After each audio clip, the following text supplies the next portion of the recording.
So if you survive the time change or you take a convenient afternoon nap, I'm going to bet that some of you were going to grab a bit of popcorn this evening and snuggle into a comfy chair and perhaps watch the Academy Awards. And some of you will not. It's Oscars night. Big deal. My husband absolutely adores movies, and it used to be that we would see many of the nominated films and performances each year at a theater, of course. But times have changed. We don't do that as often, so we've been taking advantage of our Netflix subscription and watching some of this year's nominees online. The other night, we screened the movie Rustin, which is about a Black U.S. civil rights leader who was named Bayard Rustin. The lead actor, Coleman Domingo, is a Best Actor contender. And I will say, he gives an inspired performance, and I thought it was a very good movie, so the Ingram scale is a thumbs up. It's not always an easy movie to watch, I'll just warn you about that, but it is very compelling and very engaging. And when I watched the film, I went, wow, what a perfect example of what we're talking about this week, transformation. Because the film is a story of a man and a country and a people and a society that are experiencing the events of history on the bumpy road to transformation. Now, Mr. Rustin was active in advocating for civil rights and equity. He was born in 1912, so he was active in the 30s and up through the early 80s. And you will remember these years as being a time of very dramatic confrontation and activism for improvements in employment and voting and other human rights, especially for the Black community in the US. Now, as March's theme, as I've noted, is transformation, that's those times of complex and dramatic change taking place. Transformation happens as a result of change, usually an extreme or radical change that causes a total metamorphosis in the form or function of that which it impacts.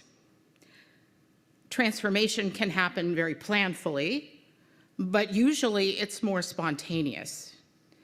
And it can take great effort, or it can also seem to happen almost instantaneously when you hear people's stories about how their lives were transformed. The process of transformation in our lives is often aided by the serendipitous, getting a chance, let's say, as we heard in this morning's story.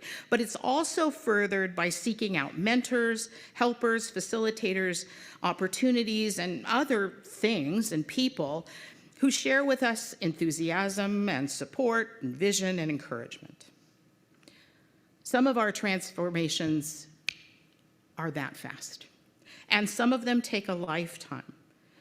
But all of them are characterized by responding to the call of a vision or a deep desire, a willingness to dedicate oneself to the value and the truth of one's goals, and a determination that weathers storms and setbacks and tries again. There are some elements of transformation that I want to talk about and give you examples from Mr. Rustin's life as portrayed in this film. He, I believe, was a model for transformation. Here's some of the ways. One, he heard the call and he answered it. All of us have dreams and desires and ways that we would like to be or feel, and ways that we just know we are called to be. And sometimes we have opportunities or chances to make that happen, and sometimes we feel a bit thwarted. And it's not just for the young, because we can yearn and learn and grow at any age. You are never too old to transform in some way or another. Rustin felt a deep passion. He said yes to creating and embracing the opportunities before him, and he took the chances that he was given. That's the essence of this story in the movie Rustin. He was born in Pennsylvania, as I said, in 1912, and he was raised in a large family of relatively well-to-do Quaker grandparents. He knew early on that he was gay, which at that time, of course, was criminalized in the United States and, frankly, much of the world. He attended college to become a teacher, but found himself caught up in activism after attending an American Friends Service Committee training program. In 1937, he moved to Harlem, New York, and his political, religious, social, and personal sensibilities led him to protest war, to advocate for the rights of Black, gay, and other marginalized people, and to battle segregation. And another characteristic of transformation is he consistently practiced what he wanted to preach. Mr. Rustin was sometimes difficult, meaning he pissed people off.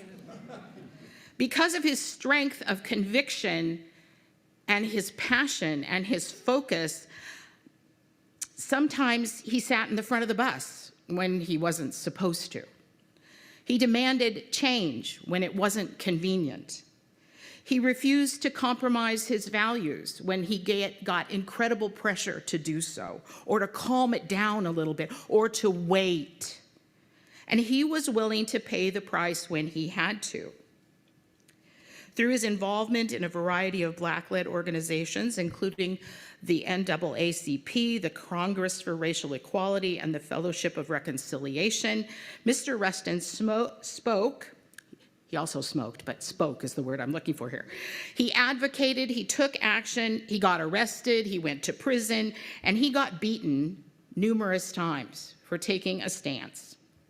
He traveled to Africa and India and learned about nonviolent resistance in the Gandhi model. Now, one of the reasons he was somewhat out of the limelight of the civil rights movement was because of his homosexuality and the nature of the culture and society at that time. But he refused to deny it or to hide it. And it was one of the things that caused him to be difficult for some of his brothers and sisters in the fight, who felt that it would be awful to have the face of their movement being carried by what at the time was referred to as a pervert. He had an arrest record related to his homosexuality, and it was flung in his face many times as a way to try to diminish him. Number 3 here on the list of things that he did that made him passionate and made him follow that dream and made him go through so many transformations was he surrounded himself with people who would tell him the truth, and he had a support network who helped to bolster his belief in himself. Now, you can guess, in a life like that, in a culture like that, in a place like that, there were many moments of discouragement and disappointment along the way. So in those moments, he had to go seek out people that he knew would back him up, would encourage him, would help him find and link into his passion again.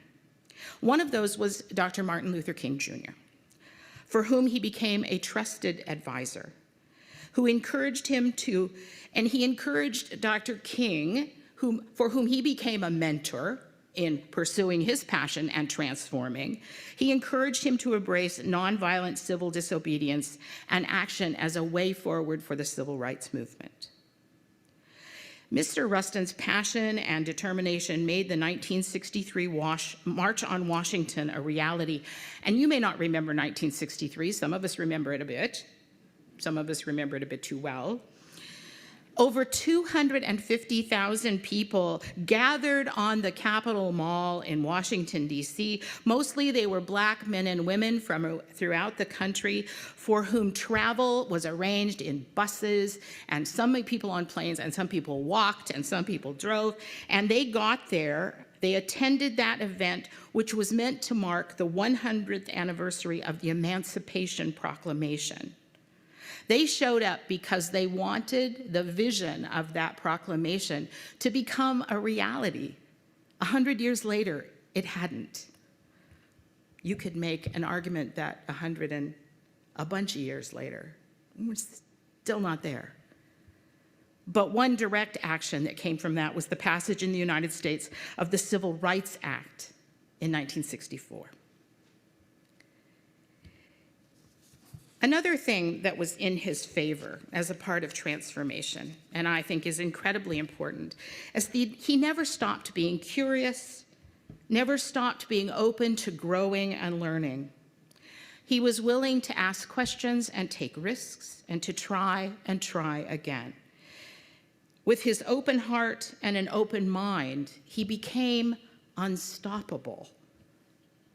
And lots of people tried lots of ways to stop him, to shut him up, to get him to just go away.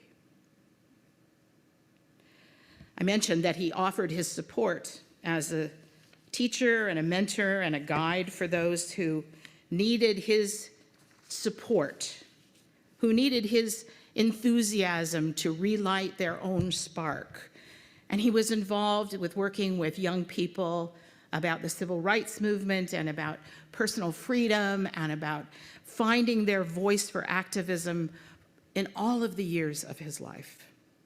It was a huge part of what he did. And he experienced his own transformations in life. You know, I talked about it when I put the title of the sermon, that acting as if, faking it until you make it, that's a part of transformation. That small child in this morning's story said, I figured out I didn't have to be brave all the time. I only have to be brave for a little while at the right time. And that's what Mr. Rustin learned. Sometimes you just have to act as if and give it a try. Did you know that when people are polled, more people say they are afraid of public speaking than are afraid of death? I think that's rather remarkable. I'd rather die than have to speak in public. Well, guess what?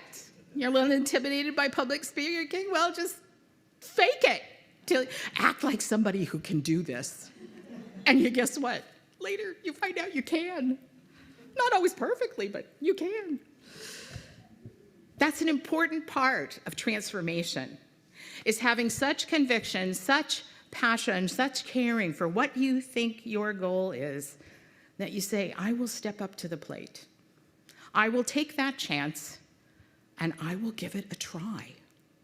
And if I am defeated, if I go down in flames, I will learn the lessons from that. I will find people to hold me again, and I'll try it another way.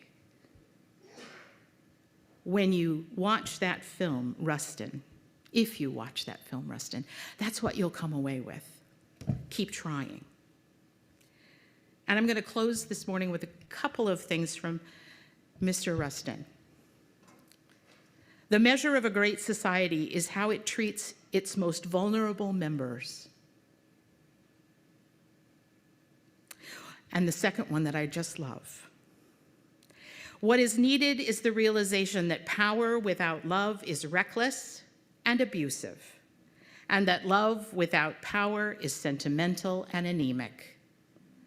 I pray that each of us finds that balance within ourselves, our love and our power, to embrace transformation in our lives and become the people we are meant to be. Amen.